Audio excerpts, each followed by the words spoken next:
아멘. 우리 인생 지나고 나서 보면요, 모든 것이 은혜이고 또 주님이 다 하신 줄 믿습니다. 이 믿음으로 오늘의 역경과 고난을 또 주님께 맡기시는 믿음으로 승리할 수 있기를 축복합니다. 네, 오늘은 성령 강림 주일인데요. 고린도 전서를 통해서 바라보게 되는 성령님은 도대체 어떤 분이실까? 바울이 고백하는 성령은 어떤 분이실까? 그런 관점으로 말씀을 나누고자 합니다. 우리는 지금 이 고린도 전서의 말씀을 통해서 하나님 나라 이야기를 펼쳐가고 있습니다.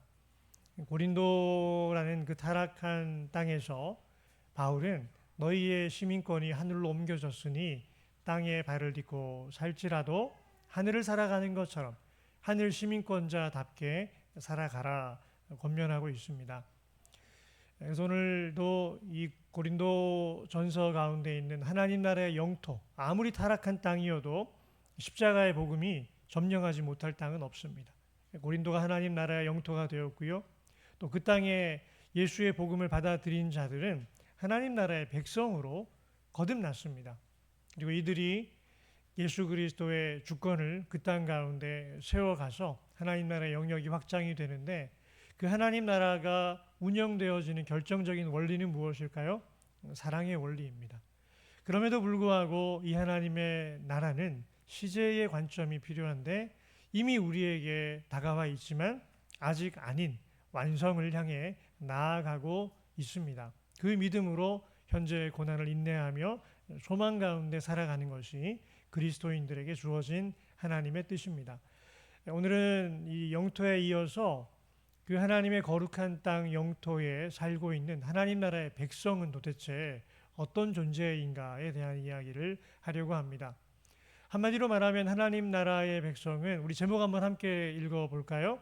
성령의 임재를 담아내는 성전입니다.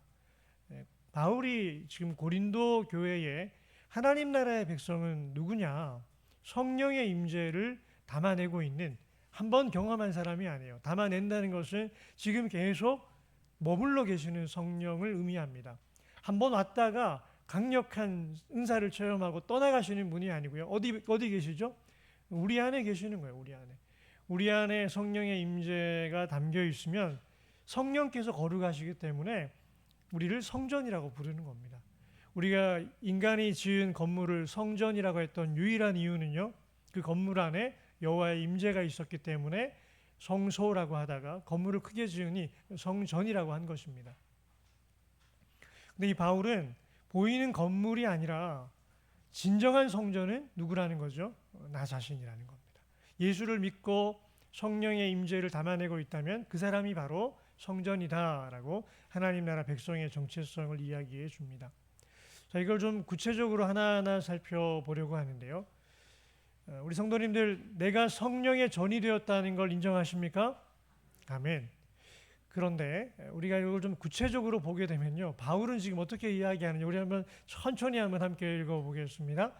너희 몸은 너희가 하나님께로부터 받은 바 너희 가운데 계신 성령의 전인 줄을 알지 못하느냐? 너희는 너희 자신의 것이 아니라. 구체적으로 들어가면 내가 성전이긴 한데, 여러분, 나라는 존재는 뭐가 나일까요? 이 몸이 나일까요? 영혼이 나일까요? 영혼이 나라면 바울은 지금 너희 영은 이렇게 말을 해야 되는 거죠. 근데 바울은 지금 너희 영과 육이라고도 하지 않아요. 콕 집어서 너희 몸이라고 합니다. 우리의 몸이 성전이라는 거예요. 구체적으로 들어오니까 다른 이야기가 펼쳐집니다. 왜 이야기를 지금 바울이 고린도 교회에 할까요? 고린도 교회 교인들한테 너희가 하나님이 거하시는 성전이 되었다라고 하니까 아멘 하는 거예요. 그런데 이 아멘의 의미를 분석해 봤더니 이들이 내 영이 성령이 거하시는 성전이 되어서 나는 거룩한 자가 되었어. 내 영은 이미 거듭났어. 나는 부활했어. 영의 거룩함을 이야기합니다. 여기까지는 좋은데 이 영과 몸을 분리해서 영이 성령을 모시는 전이 되었고 육은 아니야 하고 분리해 버리는 거예요. 어떤 문제가 발생할까요? 내가 이미 영으로 거룩해졌으니까 육은 상관없어. 여기에서 나오는 이제 헬라 철학의 두 분파가 금욕주의하고 쾌락주의입니다. 금욕주의는 이 육은 악하기 때문에 말살시켜야 되는 대상인 거예요. 쾌락주의는 아니 왜 그걸 말살시켜? 영이 거룩해졌으니 육은 마음껏 이 땅에서 타락해도 괜찮은 거야. 우리의 구원과는 상관이 없어. 이런 형태로 가지고 있던 이 헬라 철학 가운데 고린도 교인들이 너희가 성령의 전이 되었다라고 하니까 아멘은 하는데 영이 거룩해졌으니 몸은 상관없어. 이 생각으로 복음을 받아들이고 있는 거예요. 그러니 바울은 지금 영 이야기는 하지 않아요. 너희의 몸을 봐라. 그 몸이 성령께서 거하시는 성전이 되었다. 이렇게 이야기를 하고 있는 겁니다. 우리가 하나님 나라 백성이 되는 과정이 무엇일까요? 성령으로 거듭나야 됩니다. 예수 믿겠다라고 결단한다고 해서 내가 내 의지로 주님을 영접하겠습니다라고 해서 그냥 그리스도인이 되는 게 아니고요. 정말 성령께서 들어오셔야 되는 거죠. 내 안에 머물러 계셔야 되는데 예수님은 그걸 거듭난다라고 표현하죠. 왜 거듭난다라고 표현하느냐? 한번 잘 보십시오.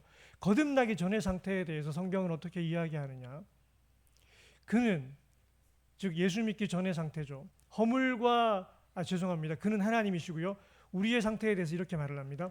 허물과 죄로 죽었던 너희를 살리셨도다. 하나님이 허물과 죄로 죽었던 예수 믿기 전에 우리의 상태에 대해서 살리셨다라고 표현합니다. 그런데 살아있는 사람을 설득해서 종교인으로 그리스도인으로 만든 게 아니고요. 죽어있던 존재에게 생명을 집어넣어서 살렸다는 겁니다. 그 생명의 본체는 무엇일까요? 예수님이신 거예요. 허물과 죄로 죽어있던, 즉 예수님께서 우리 안에 오시지 않았을 때, 다르게 표현하면 예수의 영이신 성령께서 거하지 않으실 때, 그때에 너희는 그 가운데서 행하여 이 세상 풍조를 따르고 세상의 흐름 따라서 돈과 쾌락과 권력의 노예로 살아가는 그 풍조를 따라가는 거에 대해서 성경은 죽어있기 때문에 그렇다라는 거예요. 그리고 이 세상의 풍조를 따르는 것 같지만 그 배경에 그 세상의 풍조를 만든 이 세상의 임금 노릇하는 자가 누구냐? 바로 마귀인데 그를 공중의 권세 잡은 자라고 말하고 있습니다. 즉 타락한 이 현실 가운데 이 공중을 다스리는 마귀의 종노릇하며 그 마귀를 따라서 죄의 종노릇하는 존재들, 하나님의 생명이 없는 죽은 자들이라는 거예요. 살아있는 것처럼 육신의 생명이 붙어있는 것처럼 보여지지만 본질상 사망의 존재라는 것입니다. 자, 그런데 그 다음 구절도 매우 중요합니다. 곧 지금 불순종의 아들들, 즉 죽어있는 자들, 그들을 불순종이라고 하죠. 하나님의 뜻을 행할 수 없고 죄악 가운데 머무를 수밖에 없는 그들 가운데서 역사하는 영이라.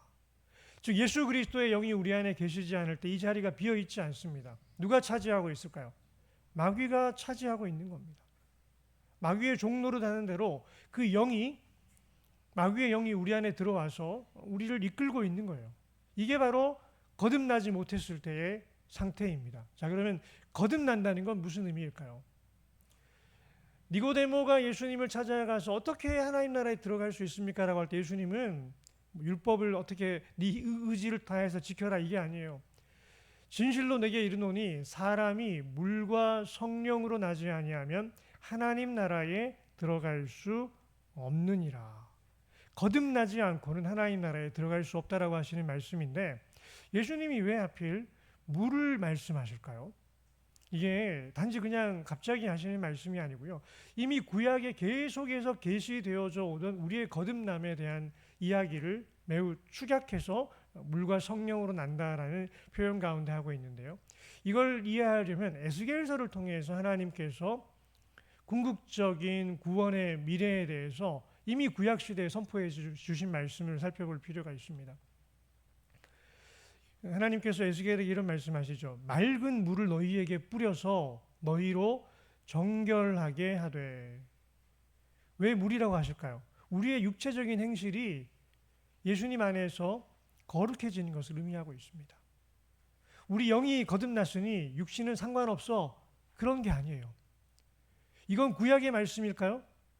구약만의 말씀이 아니에요. 신구약 전체를 통틀어서 하나님께서 진리의 말씀으로 우리에게 주고 계시는 겁니다. 근데 어떤 이들은 구약은 따로 떼어서 이 구약의 구원 방식이야. 그렇지 않아요. 이걸 말씀하시는 게 물과 성령으로 거듭난다는 겁니다.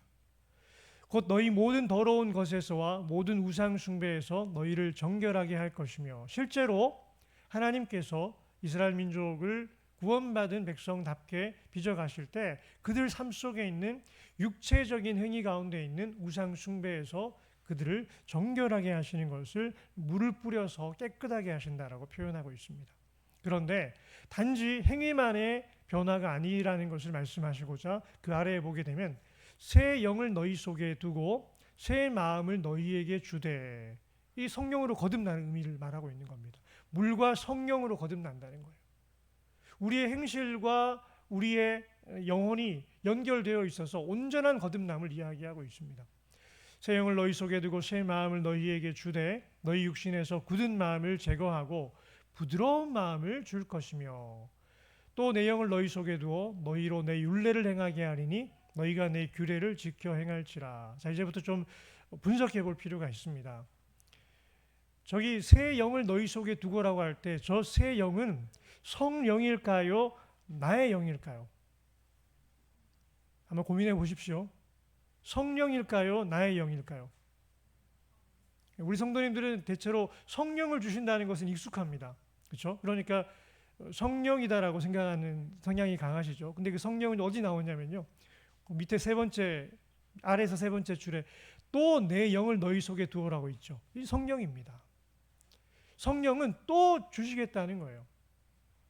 그러면 두 번째 보세요. 새 영을 너희 속에 두고 하고 새 마음을 너희에게 주다라고 할 때 저 새 마음은 나의 마음일까요? 하나님의 마음일까요? 나의 마음인 거예요. 내 영과 내 마음이 거듭나게 하신다는 의미입니다. 원어적으로 살펴보게 되면은 저게 정확하게 구분이 돼요. 저의 개인적인 원어 분석에 대한 결과도 아니고요. 우리 개혁 신학에서는 너무나 분명하게 통일된 주석 견해로 저기 있는 저 새 영은 하나님에 의해서 거듭나게 된 새로운 자아로서의 새 영을 말합니다. 새 마음은요, 내 자아에 있는 또 하나의 표현 방식으로 새 마음을 이야기해요. 그러니까 이 새 영과 새 마음이 우리에게 거듭난 새로운 자아로, 새로운 존재로 주어져 있는데, 그 특징이 뭐냐? 굳은 마음이 사라져 버려요. 부드러운 마음으로 변화받게 됩니다. 그러니까 부드러운 마음이라고 하는 이 표현 속에서는 우리가 보더라도 느껴질 수밖에 없는 존재적 변화가 있다는 거죠. 그리고 그 가운데 누가 계십니까? 그 가운데 그렇게 새롭게 거듭나게 된 이 자아 속에는 누가 있느냐? 하나님의 영이, 즉 성령이 그 안에 머물러 계시는데, 머물러 계시면서 우리의 삶이 죄를 지어도 상관없다고 하지 않으세요. 그 성령께서 하시는, 우리를 이끌어 가시는 방향이 뭐냐? 의의 길로 인도하시는데, 그걸 다르게 표현하면 하나님의 율법을 지키게 하시는 겁니다. 너희가 내 율례를 행하게 하리니 너희가 내 규례를 지켜 행할지라. 주여 주여 하는 자마다 다 천국에 들어갈 것이 아니요 다만 하나님 아버지의 뜻대로 행하는 자라야 들어가리라. 예수님의 말씀과 구약의 말씀이 완벽하게 일치를 하는 거예요. 왜냐? 동일하신 하나님이시니까요. 분리할 수가 없는 겁니다. 왜 이야기를 제가 장황하게 이야기를 할까요? 자꾸 이걸 쪼개고 분리하고 헬라 철학의 그 나누어 놓는 이분법으로 나누어서 인간들이 만들어내는 거짓 복음을 끊임없이 양산하고 있는 것이 고린도 교회의 문화였습니다. 왜 이런 복음을 할까요? 하나님의 율례를 지키지 아니하고 맑은 물로 씻겨진 것처럼 내 삶이 정결해지지 않아도 나 영이 거룩해졌으니까 나 구원받은 사람이야. 나의 타락에 대해서 합리화하고 온갖 죄를 교회 안으로 다 가지고 들어와서 거룩한 척하는 거예요. 예배 거룩하게 드렸으니 내 삶에 있는 허물은 아무 상관없어. 회개해야 될 때 나의 죄를 합리화하고 나는 거룩하고 교만에 빠져 있는 그 고린도 교회의 상황이 오늘날 여전히 이어지고 있기 때문입니다. 이원론, 나눈다는 거죠. 이원론 핵심 전제는 물질과 영혼을 철저하게 분리합니다. 원래 이 히브리식 사고는 분리하지 않아요. 우리의 존재를 이야기할 때 물질 따로, 영혼 따로를 이거를 분리하지 않습니다. 물론 구분은 하지요. 분리하지 않는데 이 헬라 철학은 해부학적 관점에서 영혼을 몸에서 분리해내려고 하는 성향을 가지고 있습니다. 그래서 이들이 인간을 어떻게 바라보느냐, 열등하고 악한 육체, 아무리 노력해도 이 선을 행할 수 없는 이 악한 육체 가운데 뭐가 들어있느냐, 내 안에 고상하고 선한 영혼이 들어있다. 여기에서 영지주의가 발생합니다. 영은 거룩하고 육은 타락하고 악하고, 그리고 우리를 구원 가운데 이르게 하는 건 영적인 지식이다라고 지식세계를, 깨달음을 구원의 발판처럼 이야기를 하죠. 이들이 말하는 구원이 뭐냐, 선한 영혼이 악한 육체의 감옥에서 탈출하는 겁니다. 그러니 여러분, 이 감옥이라고 하는 이 악한 육체를 금욕주의는 부셔버려야 된다라고 해서 육체의 욕망을 완전히 죽이려고 하는 거고요. 그리고 쾌락주의는 어차피 감옥인데 마음대로 굴리면 어때? 거기에다 온갖 쓰레기와 더러운 것들이 들어가 있으면 어때? 어차피 사라질 건데 육체를 가지고 쾌락을 즐기는 게 선인 것처럼 그렇게 이야기를 했던 것입니다. 그러니까 그런 배경 속에서 바울이 전하는 이 복음을 자기들이 마음대로 해석한 거예요. 영은 구원받았고 육은 어차피 썩어질 거니까 타락해도 괜찮아. 나는 영이 성령의 전이 되었어. 이런 가운데 있으니까 바울이 뭐라고 하는 거죠? 반쪽짜리 구원 그거 안 된다는 거예요. 너희의 몸이 성전이 되었다라고 말하고 있는 겁니다. 구원을, 하나님의 구원을 영의 구원만으로 치부하고 몸은 아닌 것처럼 이야기하는 이 반쪽짜리 구원에서 나오게 되는 생각이 뭐냐? 우리 밑에 있는 저 세 줄 한번 함께 읽어볼까요? 하나님 나라 백성의 거듭나니 영혼에만 국한되고 육체는 타락한 채로 머물러도 상관없다는 주장은 성경적 진리와 전면으로 배치됩니다. 고린도 교회 안에 실제로 이런 주장을 했던 거예요. 우리의 거듭남이 영혼이 거듭났으니 이걸로 충분하고 육체는 타락한 채로 머물러도 아무 상관이 없다. 그러니 바울이 이걸 아니라고 말하면서 너희 몸이다. 너희 몸.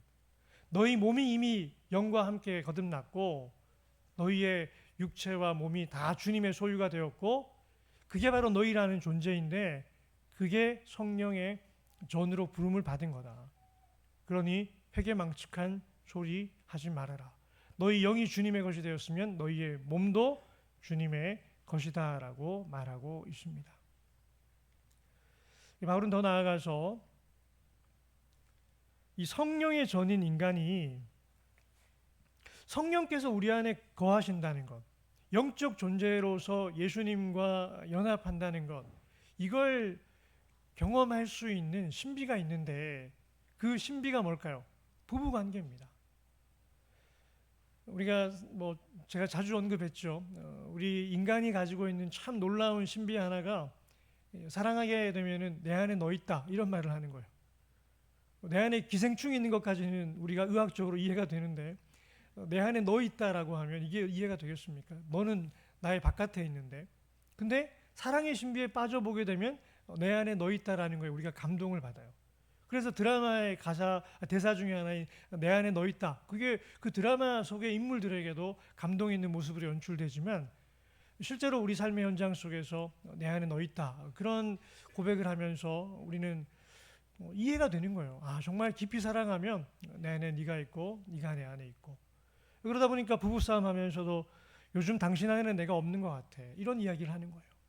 일에만 바쁘고 다른 생각만 하고 당신 안에 내가 없는 것 같아. 이걸로 싸우잖아요. 근데 여러분 이게 뭐죠? 이게 삼위일체를 이해하는 기초예요. 부부가 지극히 사랑을 하게 되면 그걸 성경에서 말하는 용어가 아니고 세상의 용어로 일심동체, 몸도 하나요 마음도 하나라고 합니다. 1 더하기 1은 2가 되어야 되는데 1 더하기 1이 어떻게 1이 될 수 있느냐? 논리적 사고로는 이해가 되지 않아요.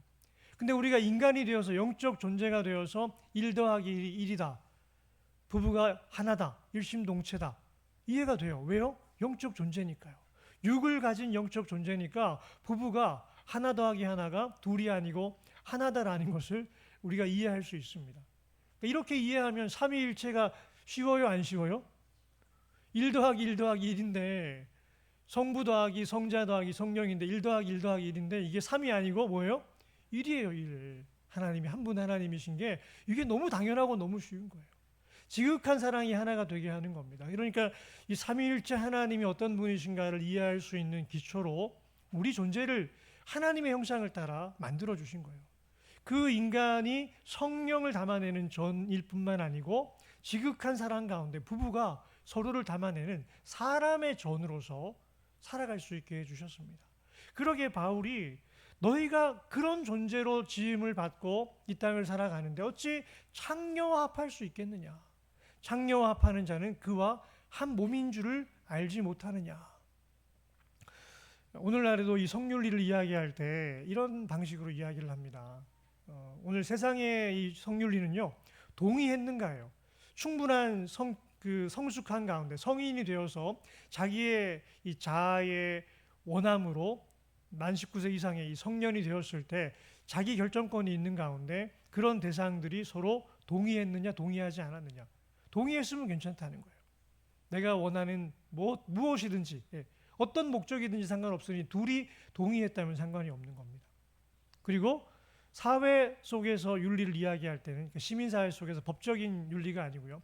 시민사회 속에서 정서적으로 이야기할 때는 둘이 동의했느냐, 둘이 동의해서 좋아하기만 한다고 해서 막 하는 게 아니고 둘이 사랑하느냐를 봅니다. 둘이 정말 마음으로 원하고 사랑해서 연애 가운데 성적으로 연합하는 거 알면 그거야 그럴 수. 이게 요즘 우리 이제 시대의 시민사회 윤리 방식입니다. 성경은 뭘 이야기할까요? 성경은 약속했는가, 결혼했는가를 봅니다. 언약적 사랑의 관계 안에서 둘이 성적으로 연합하고 있는가 이걸 보는 거죠. 왜 그럴까요? 하나님이 짝 지어주신 것을 둘이 나누지 못하는데 하나님이 짝 지어주실 때 그 영만 하나가 되게 하시는 게 아니고요. 몸의 연합 가운데 있는, 즉 성관계를 통한 친밀함 가운데 있는 이 관계는 그냥 육체적인 쾌락을 누리고 끝나는 관계가 아니에요. 정서적인 친밀감을 나누게 되고 거기에는 성경에서는 영적인 연합이 함께 이루어지고 있기 때문에 그 성관계를 통해서 육체가 하나 되는 것 가운데 영적인 하나됨이 동반되고 그 영적인 하나됨이 육적인 하나됨과 또 이어져서 이 부부가 실제로 몸과 마음이 하나 되는 신비를 경험하게 하시는 게 하나님의 창조 원리라는 거예요. 바울이 지금 그 이야기를 하고 있는 겁니다. 둘이 한 육체가 된다 하셨나니, 그리고 이 둘이 하나가 되는 이 원리를 경험하게 되는 그 궁극적인 이유가 뭘까요? 주와 합하는 자는 한 영이니라. 이 부부관계의 몸과 영이 하나가 되면서 한 몸을 이루어가는 신비를 통해서 교회가 그리스도의 신부로서 예수 그리스도와 연합해서 하나가 되어 간다는 이 그리스도와의 연합의 신비를 경험하게 하신 이 섭리가 얼마나 놀라운가에 대해서 말하고 있습니다. 이 부부의 하나됨은 어떤 의미가 있을까요? 이건 이 땅에서만 남자와 여자로 살아가면서 결혼 관계 안에서 부부가 되었을 때만 경험할 수 있는 놀라운 신비입니다. 물론 우리 존재 자체가 육과 몸이 부활의 몸을 입고 예수님과 하나가 되긴 합니다. 그런데 우리가 성적 연합을 통해서 부부의 성관계를 통한 그 육적인 연합을 통해서 하나됨을 경험할 수 있는 이 신비는요, 예수님과는 나누지 못하는 신비입니다.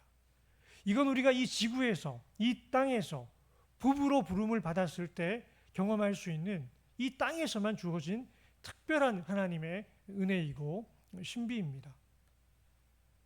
놀라운 신비가 부부관계 안에 있는 거죠. 그러니까 구약 성경에서도 하나님의 창조 섭리로 성윤리를 이렇게 이야기합니다. 그에게는 영이 충만하였으나 오직 하나를 만들지 아니하셨느냐. 하나님이 아담에게 하와 한 명만 만들어준 게 능력이 부족해서가 아니라는 겁니다. 어찌하여 하나만 만드셨느냐? 이는 경건한 자손을 얻고자 하심이라. 그러므로 내 심령을 삼가 지켜 어려서 맞이한 아내에게 거짓을 행하지 말지니라.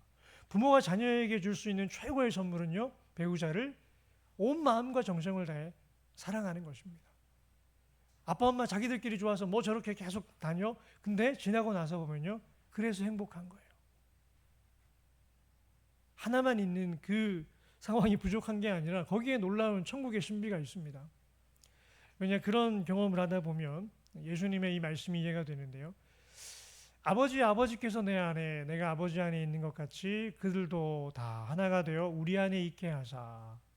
우리 안에 있다라는 이걸 경험할 수 있는 이 관계가요, 부부 관계인 거예요. 살다가 또 다른 사람 좋아질 때마다 또 다른 사람 만나고 다른 여자 만나고 다른 남자 만나고 그렇게 쭉 살아온 인생에 하나됨의 열매가 맺힐까요? 안 맺혀요. 내가 원하는 대로 모든 여자를 다 취하고 내가 원하는 대로 모든 남자를 다 유혹해서 내 남자 만들고 시간 지나고 나면요, 그 누구도 내 아내가 아니에요.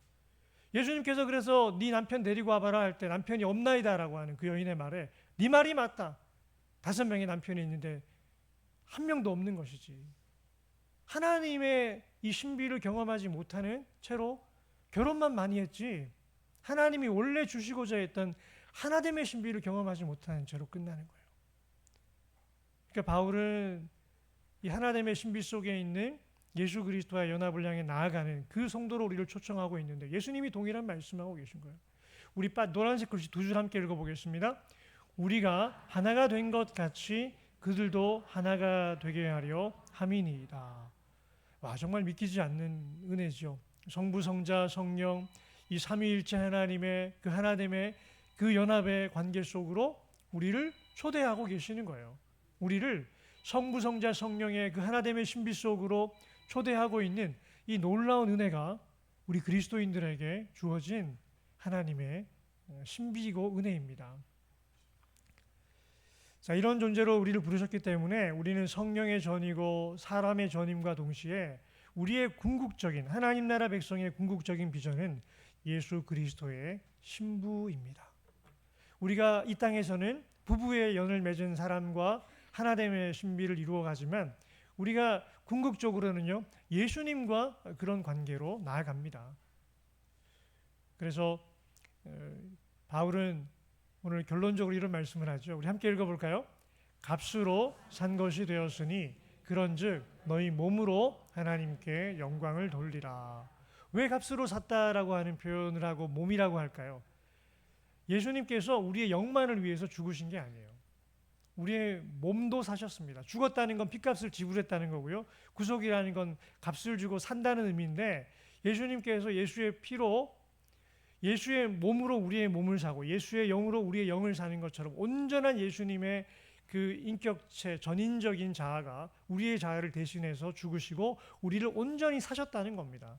너희의 몸도 속량을 받았다라는 의미예요.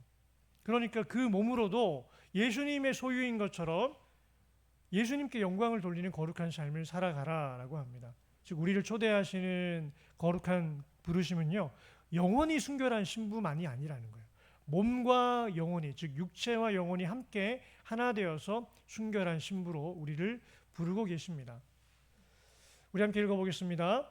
평강의 하나님이 친히 너희를 온전히 거룩하게 하시고 또 너희의 온 영과 혼과 몸이 우리 주 예수 그리스도께서 강림하실 때에 흠없게 보존되기를 원하노라.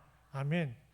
바울이 너무나 명확하게 데살로니가 전서에서는 이야기하고 있죠. 너희의 영이 예수님 만날 때 흠없게 보존되기를 원하노라만 하고 영을 분리하지 않아요. 영과 뭐가 포함됩니까? 혼과 몸이 이게 나예요. 여러분 우리 인간은 몇 가지로 구분될까요? 영과 혼과 몸 3가지일까요?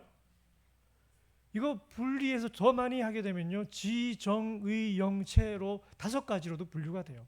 근데 우리 몸이 그렇게 우리 영이 우리 존재가 5가지 해부학적 관점에서 존재가 구분된다는 거지 쪼개진다는 게 아니에요. 우리 인간을 설명하면서 설명하는 표현 양식일 뿐입니다. 그러니까 영과 혼과 몸이 영 따로 있고 혼 따로 있고 몸 따로 있는 게 아니에요.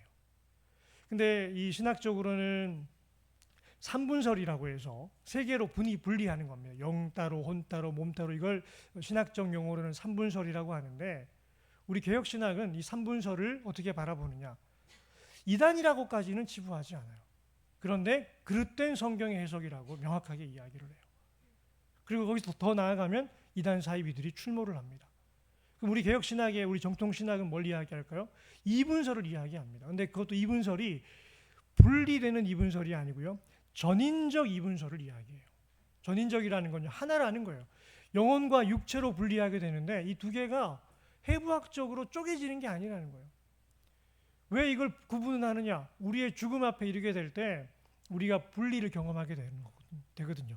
물질적인 영역과 비물질적인 영역을 구분하게 되는데 비물질적인 영역을 우리는 영혼이라고 부르고 물질적인 부분을 육체라고 부르는 거예요.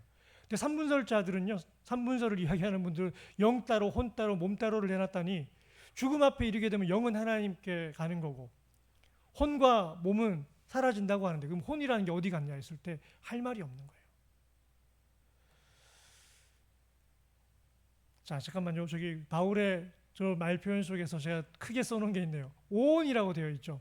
저 원어 구문 그대로 해석하게 되면요, 바울은 온이라고 해서 분리하지 못하도록 영과 혼과 몸이 온 하나라고 그렇게 설명하고 있습니다. 자, 그럼에도 불구하고 이 삼분설 악용의 해부학을 잠깐만 보고 가면요, 일단은 구원파가 이걸 아주 악용을 합니다. 그러니까 이 구원파는 이 고대에 있던 이원론을 더 정교하게 삼분설로 영과 육과 혼으로 쪼개서 우리의 영이 깨달음 가운데 한번 구원을 받았으면 그 다음에 육체는 무슨 죄를 저질러도 상관이 없어. 구원받는데 지장 없어. 도덕 폐기론으로 가는 거고요. 윤리가 붕괴됩니다. 그리고 한때 이 워치만 리의 영에 속한 사람이라는 게 한국 사회를 또 시끄럽게 했던 적이 있는데, 이 워치만 리의 지방교회는 혼을 가지고 와요. 혼이 사탄의 통로가 되어서 우리의 영적 세계를 파괴한다. 그 혼을 죽이라는 거예요. 혼이 뭐예요? 이성을 가지고 있는 존재로 보기 때문에 성경을 학문적으로 연구하는 이 지성을 파괴해요. 반지성주의로 흘러가는 겁니다. 베레아 귀신론 잘 아시죠? 김기동 씨. 예. 육과 혼이 귀신의 거처라는 거예요. 예수님께서 우리를 거듭나게 하셨을 때 영만 거듭났기 때문에 여전히 육과 혼을 가지고 있는 우리에게 누가 들어온다? 귀신이 틈탄다는 거예요. 그러니까 매일 죽게 하는 거예요. 신사도 운동하시는 신비주의자들은요, 혼이라고 하는 이성적인 필터링을 제거하고 영적인 것만 강조하다 보니까 여전히 그 영적 권위 앞에서 맹신하고 추종하면서 사이비 신도처럼 추종하고 따라가게 되는 겁니다. 증상은 모두 다르지만 병의 원인은 단 하나입니다. 인간의 지정의와 몸을 영과 분리해버린 삼분설의 함정입니다. 벌써 시간이 많이 가서 뭐 더 깊은 이야기를 잘 못하겠는데요. 자, 오늘 말씀을 좀 마무리하려고 합니다. 사랑하는 성도님들, 하나님은 우리의 영만 거룩하게 부르셨습니까? 그렇지 않습니다. 우리 영만 거듭나게 하셨습니까? 그렇지 않습니다. 우리의 존재 전체를 거듭나게 하신 거예요. 우리의 존재 전체에는 몸도 포함이 되는 겁니다. 그런 예수 믿고 구원받았다면요, 우리 몸의 행실이 거룩함으로 변화되어져 가게 되어 있습니다. 근데 이건 내가 하는 게 아니고 누가 하시는 거죠? 내 안에 계신 성령님이 하시는 거예요. 그러니까 넘어질 때마다 내 의지로 죄와 싸워 이기겠다 하지 마시고 주님 앞에 나아가십시오. 주님, 제가 너무 나약합니다. 성령의 권능으로 저를 인도해 주십시오. 그렇게 성령 하나님과 함께 주님을 붙들고 가다 보면 내 전 존재가 거룩함으로 성령을 담아내는 존재가 되어서 구원받은 것을 삶으로 확신하게 되고 주님과 동행하는 가운데 이 땅에서도 하늘을 살아가게 됩니다. 이 신비를 삶으로 체험하시고 이 땅에서 거룩한 하나님 나라의 백성으로 살아 승리하시는 과림리의 모든 성도님들 되시기를 주님의 이름으로 축원합니다. 아멘. 사랑의 아버지 하나님, 우리를 거듭나게 하실 때 우리의 전 존재가 예수님의 소유되게 하셔서 지금도 성령의 다스림 가운데 예수님을 닮아가며 몸과 마음과 영혼이 주님의 거룩하심을 이루어가는 이 거룩의 여정을 걷게 하신 것 감사합니다. 우리 힘으로 되지 않지만 성령께서 우리 안에 역사하시기에 그 권능으로 우리의 삶이 거룩한 삶으로 날마다 변화되어질 줄 믿습니다. 이 믿음으로 주님 붙들고 이 땅에서도 하늘의 백성답게 거룩한 삶을 살아 승리하는 과림리의 모든 성도님들 되게 하여 주옵소서. 예수님의 이름으로 기도합니다. 아멘. 다 함께 자리에서 일어나 파송의